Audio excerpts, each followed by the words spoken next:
ছোট্ট বন্ধুরা কেমন আছো? আজকের তোমাদের শুরু হবে সমীকরণ গঠন ও সমাধান। এটা 22 নম্বর অধ্যায়।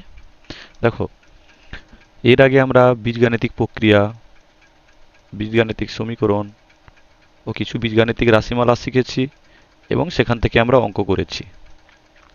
সেখানে গিয়ে আমরা চলরাশির একটা ধারণা পেয়েছি। এই চ্যাপ্টারে আমরা কি শিখব? না, চলরাশিকে ব্যবহার করে বিভিন্ন যে গাণিতিক সমস্যা তার গাণিতিক রূপ বা গণিতের ভাষায় প্রকাশ। কেমন? দেখো, ধরে নাও তোমাদের কাছে কিছু সংখ্যক ব্যাগ আছে। কি আছে বললাম? ব্যাগ। আমি কয়েকটা ব্যাগ আছে ধরে নিচ্ছি। এরকম কতগুলো ব্যাগ আছে? কয়েকটা ব্যাগ আছে। প্রতিটা ব্যাগে তিনটে করে বল রেখেছি। কটা করে বল? তিনটে করে বল। মোট বল কতগুলো আছে? না, এরকম মোট বল আছে 39টি। কটি? 39টি। আর প্রতিটা ব্যাগে কটা করে আছে? তিনটে করে বল। আমাকে এখানে ব্যাগের সংখ্যা নির্ণয় করতে হবে। এবার চলরাশি আমরা এখানে কোথায় ব্যবহার করব? না, যেখানে অজ্ঞাত কিছু পাবো বা যেটাকে বের করতে হবে সেইখানে একটা চলরাশি ধরে নেব। কেমন? তাহলে দেখো কিভাবে অঙ্কটা করি। ধরি এক্স টি ব্যাগ আছে। প্রশ্ন অনুসারে কি বলতে পারি?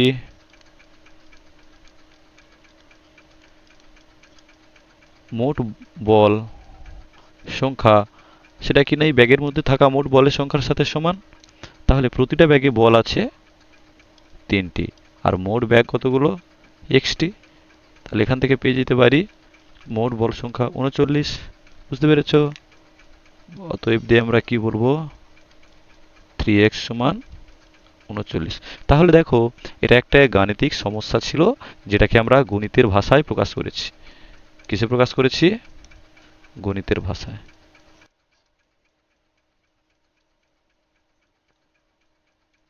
এটাকে আমরা গণিতের ভাষায় প্রকাশ করেছি। গণিতের ভাষায় অঙ্কটাকে প্রকাশ করলাম। সেটা প্রকাশ করতে গিয়ে কয়েকটা জিনিস আমাদের প্রয়োজন হয়ে গেল। কি কি লেগেছে? প্রথমত একটি চলরাশি। কি লেগেছে? তো এখানে চলরাশিটা কি? এক্স। আর কি লেগেছে? ধ্রুবক। ধ্রুবকগুলো কি কি? 3 আর 39। আর কি লেগেছে? একটা সমান চিহ্ন।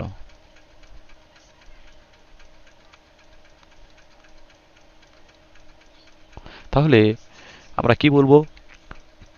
চল, ধ্রুবক এবং সমান চিহ্ন ব্যবহার করে আমরা উপরের সমস্যাটিকে গণিতের ভাষায় প্রকাশ করেছি। প্রকাশ করে কি লিখেছি? 3x সমান 39। যে প্রক্রিয়ার মাধ্যমে আমরা এই সমস্যাটিকে গণিতের ভাষায় প্রকাশ করলাম সেই প্রক্রিয়াটিকে আমরাও কি বলি? সমীকরণ গঠন করা। তাহলে সমীকরণ গঠন কিন্তু একটা কি প্রক্রিয়া। কি বললাম আবার দেখো, এই যে লিখেছি সমীকরণ গঠন, এটা তাহলে বাস্তবে একটা প্রক্রিয়া।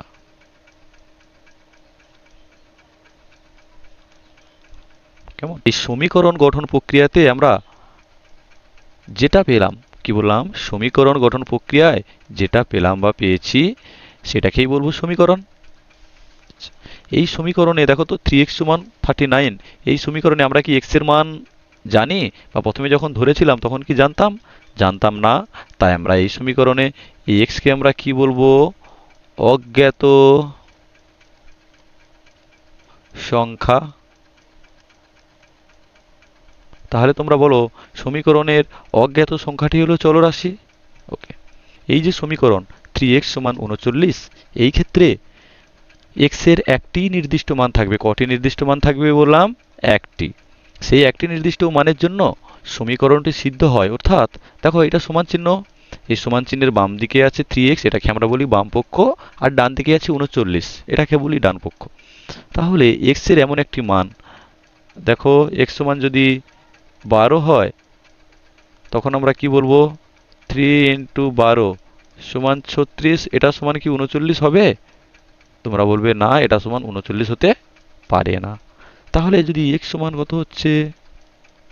13, তখন আমরা কি করব? 3 × দেখো 13 সমান 39, অর্থাৎ বাম পক্ষেও হলো 39 আর ডান পক্ষেও হয়েছে 39। তাহলে বাম পক্ষেও পেয়েছি আমরা 39, ডান পক্ষেও পেয়েছি 39, অর্থাৎ এই ক্ষেত্রে x সমান 13 বা চলরাশি x এর মান 13 হলে সেটা সমীকরণকে সিদ্ধ করবে। আচ্ছা, তাহলে x সমান যে 13 পেলাম, এটাকে আমরা বলি এই সমীকরণের বীজ। কি বলবো? এটাকে বলছি সমীকরণের বীজ।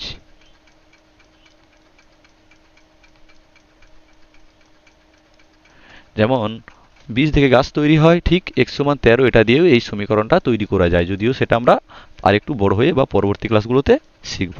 তাহলে তোমরা সমীকরণের বীজ পেয়েছো। আচ্ছা, আমরা যে পদ্ধতির সাহায্যে এই অজ্ঞাত রাশি x বা চলরাশিটির মান নির্ণয় করলাম সেই প্রক্রিয়াকে কি বলবো? সমাধান। বা যে প্রক্রিয়ার সাহায্যে সমীকরণ থেকে সমীকরণের বীজ নির্ণয় করছি তাকে আমরা কি বলবো? সমীকরণ সমাধান বা সমাধান করা। আমরা আমাদের এই ক্লাসেই পরবর্তী অধ্যায়ে এই সমাধান নিয়ে বিস্তারিত আলোচনা করব। আশা করছি তোমরা এতটা বুঝতে পেরেছো। এবার আমি যেটা বললাম তোমরা তোমাদের বইতে খুলবে, বইতেও সমীকরণ ও সমাধান চ্যাপ্টারে এইগুলো বলা আছে, এগুলো একটু ভালো করে পড়ো, পড়ে বলবে, এবং যে যেখানে পারবে না পরবর্তী ক্লাসে আমাকে অবশ্যই জানাবে। আচ্ছা, দেখো আমরা বীজগাণিতিক যে প্রক্রিয়া ছিল সেখানে আমরা কয়েকটা নতুন নতুন জিনিস পড়েছিলাম।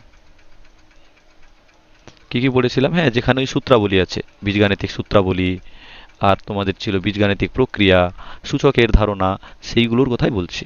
তো ওই চ্যাপ্টারগুলোতে আমরা কি কি পড়েছিলাম?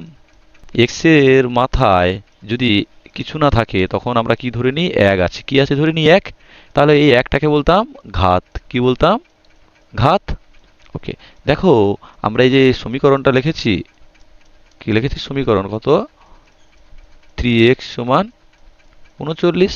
তাহলে এখানে x এর মাথায় কিছু নেই, মানে কত আমরা আছে জানি? এক। অ্যাকচুয়ালি x এর মাথায় কিছু না লিখলে আমরা কত আছে জানতাম? এক। তাই নিশ্চয়ই এটা আমরা এক ঘাত বলতে পারি কি পারি না? বলো। হ্যাঁ, অবশ্যই আমরা এটাকে এক ঘাত বলতে পারি। তাহলে কি লিখলাম?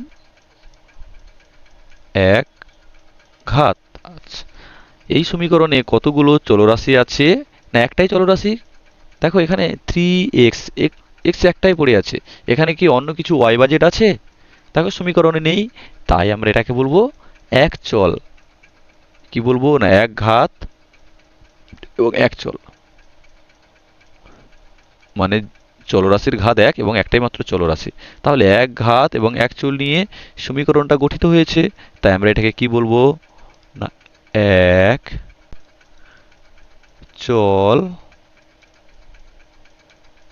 বিশিষ্ট এক ঘাত সমীকরণ। তোমরা সকলে বুঝতে পেরেছো? ওকে। আচ্ছা, যদি বুঝতে পেরে থাকো তাহলে আমরা একটু বইটা দেখে নিই, চলো দেখি কি বলেছে। হ্যাঁ, অবশ্যই বই পড়তে হবে, কারণ বইয়ের যেগুলো বলা থাকে সেগুলো পড়াটা খুব জরুরি। তাহলে তোমরা নিজেরাই এই সমীকরণ গঠন ও সমাধান বুঝতে পারবে। আচ্ছা, এখানে একটা প্রবলেম বা সমস্যা দিয়েছে যে কয়েকটা কাঠি দিয়ে আমরা বর্গাকার করে ঘর তৈরি করেছি। আর কতগুলো কাঠি দিয়েছি? না 20খানা কাঠি। কটা কাঠি? 20টা। বলেছে 20টি কাঠি দিয়ে কতগুলি বর্গাকার ঘর তৈরি করেছি। তোমরা এটা পড়বে, দেখবে 4x সমান 20। তাহলে এটা একটা সমীকরণ। 4 এবং 20 হলো ধ্রুবক, x হলো চলরাশি এবং একটা সমান চিহ্ন রয়েছে। তাই আমরা এটাকে কি বলবো? একটা সমীকরণ। যেগুলো আমি একটু আগে বলেছি এগুলো পড়বে। সমীকরণ গঠন করা হলো একটি প্রক্রিয়া। যেটি পেলাম সেটি হলো সমীকরণ। ব্যবহৃত চলের মান অজ্ঞাত, তাকে বলতাম অজ্ঞাত সংখ্যা। আর নির্দিষ্ট মানের জন্য সমীকরণ সিদ্ধ হয় তাকে বলি বীজ, আর এই নির্দিষ্ট মান বের করার পদ্ধতিকে আমরা বলতাম সমাধান করা। ওকে, আচ্ছা এইটা তোমরা দেখবে একটু, এই 4x সমান 20, এখানে x এর কোন মানের জন্য সমীকরণের ডান পক্ষ বা বাম পক্ষ সমান হয়, অর্থাৎ সমীকরণ সিদ্ধ হয়। তোমরা এটা নিজেরা করবে, আমি একটা করে দেখিয়েছি। ঠিক এইরকম আরও একটা আমরা সমীকরণ বের করেছি বা সমস্যার সমাধানকে গণিতের ভাষায় লিখেছি, x প্লাস 20 সমান 28। আরও একটা সমীকরণ পেয়েছি, কত না x মাইনাস 5 সমান 12। এখানেও তোমরা সমীকরণের বীজ বের করবে যার দ্বারা মানটি সিদ্ধ হয়। দেখো সমাধানের বীজ কাকে বলে এখানে দিয়েছে, হ্যাঁ আমি এগুলোই সব আগে আলোচনা করেছি। এক চল বিশিষ্ট একঘাত সমীকরণ। আমরা তাহলে পরের ক্লাসে কি করব না, 22.1 থেকে শুরু করব। কোথা থেকে শুরু করব? 22.1। আর যার যেখানে বুঝতে সমস্যা হবে সে অবশ্যই পরের ক্লাসে আমাকে জানাবে। জয় হিন্দ।